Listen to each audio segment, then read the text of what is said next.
তাদের চরিত্র কি, তারা কিভাবে মানুষকে জবাই করে, এই দৃশ্য আমরা গতকালকে দেখেছি। যারা আমার ভাইকে হত্যা করেছে তাদেরকে যদি গ্রেফতার করে দৃষ্টান্তমূলক শাস্তি না দেওয়া হয়, তাহলে পুরো বাংলাদেশের এই যে ছাত্র জনতা একসাথে সরকারের বিরুদ্ধে তাদের জায়গা থেকে প্রতিবাদ জানাবে।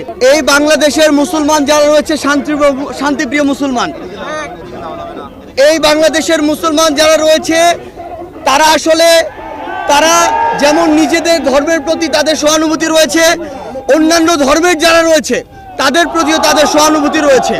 কিন্তু এই সহানুভূতিকে ব্যবহার করে কেউ যদি নিজেদের ওই ভারতে বসা চক্রান্ত, যারা মাসের 30 দিনের 25 দিন দেহটা নিয়ে এই বাংলাদেশে বসে থাকে আর বাকি 5 দিন মনটা নিয়ে ভারতে যায়, সেখানে চক্রান্ত করে এবং সেই চক্রান্তের এক্সিকিউশন এই বাংলাদেশে এসে ঘটায়, সে সকল উগ্রবাদী হিন্দুদেরকে প্রতিহত করার জন্য আমাদের মনে বিন্দুমাত্র সহানুভূতি থাকবে না।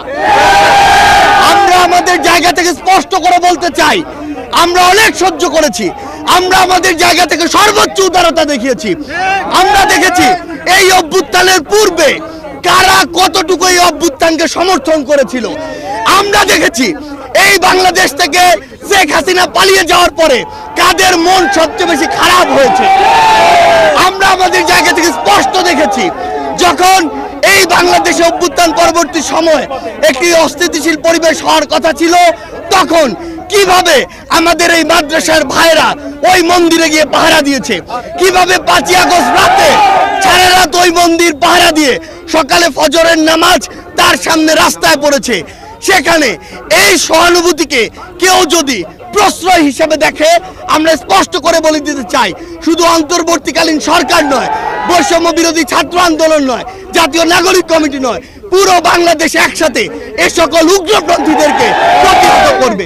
আমরা আমাদের জায়গা থেকে স্পষ্ট করে বলতে চাই, এসব ইসকনের নামে যেসব উগ্রপন্থীরা বিগত 16 বছরে অসংখ্য অপকর্ম ঘটিয়েছে, ফ্যাসিস্ট আওয়ামী লীগ এ সকল অপকর্মকে মানুষের সামনে আসতে দেয়নি। তারা ইসকনের এই সকল অপকর্মকে মদত দিয়েছে, প্রশ্রয় দিয়েছে, আশ্রয় দিয়েছে, লুকিয়ে রেখেছে। কিন্তু তাদের চরিত্র কি, তারা কিভাবে মানুষকে জবাই করে, এই দৃশ্য আমরা গতকালকে দেখেছি।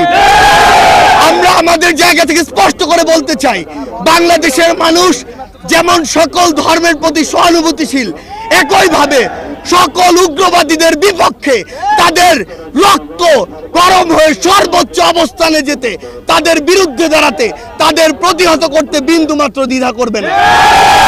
আমরা আমাদের জায়গা থেকে সরকারকে স্পষ্ট করে বলতে চাই, যারা আমার ভাইকে হত্যা করেছে তাদেরকে যদি গ্রেফতার করে দৃষ্টান্তমূলক শাস্তি না দেওয়া হয়, তাহলে পুরো বাংলাদেশের এই যে ছাত্র জনতা একসাথে সরকারের বিরুদ্ধে তাদের জায়গা থেকে প্রতিবাদ জানাবে।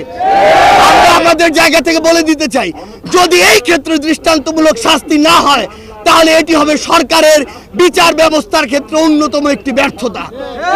আমাদের জায়গা থেকে স্পষ্ট কথা, এই যারা ইসকন নামের যারা এই উগ্রপন্থী একটি মনোভাব বাংলাদেশে ছড়াচ্ছে, হিন্দুত্ববাদী মনোভাব বাংলাদেশে ছড়াচ্ছে, তাদেরকে অবিলম্বে নিষিদ্ধ করে বাংলাদেশের স্থিতিশীলতার জন্য, শান্তিপূর্ণ পরিবেশের জন্য তাদেরকে অবিলম্বে নিষিদ্ধ করতে হবে।